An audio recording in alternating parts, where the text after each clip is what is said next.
How to learn coding?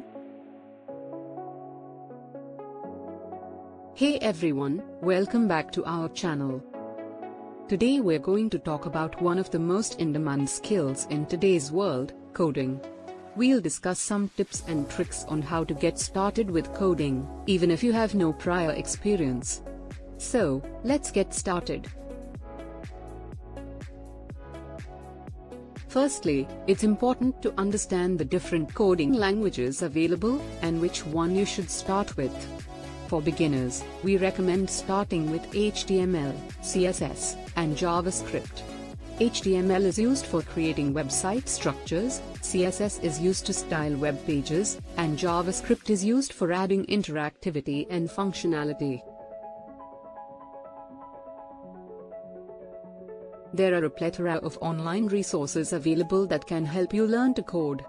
Websites like Codecademy, Udemy, and Coursera offer various online courses and tutorials on coding for beginners.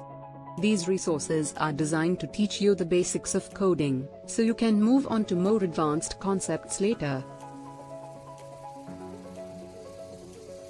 Another option is to attend a coding bootcamp or school. Boot camps are intensive, short-term programs that teach coding in a matter of weeks. These programs are often very hands-on, with practical coding experience being the main focus. While they can be expensive, boot camps are an excellent way to learn to code quickly. One of the best ways to learn to code is by joining coding communities and forums. These online communities are often filled with experienced coders who are more than willing to help beginners. Plus, you can learn from the coding problems and questions that others have posted.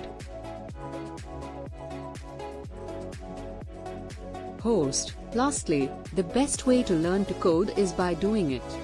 As a beginner, you can start with small coding projects, like building a simple website or creating a basic game. There are also various coding challenges available online, such as HackerRank or LeetCode, which can help you practice your coding skills. So, that's it for today's video on how to learn to code. Remember, the most important thing is to stay consistent and practice regularly. Don't be afraid to make mistakes, as they are an essential part of the learning process. With time and dedication, you too can become a proficient coder. Thanks for watching, and we'll see you in the next video.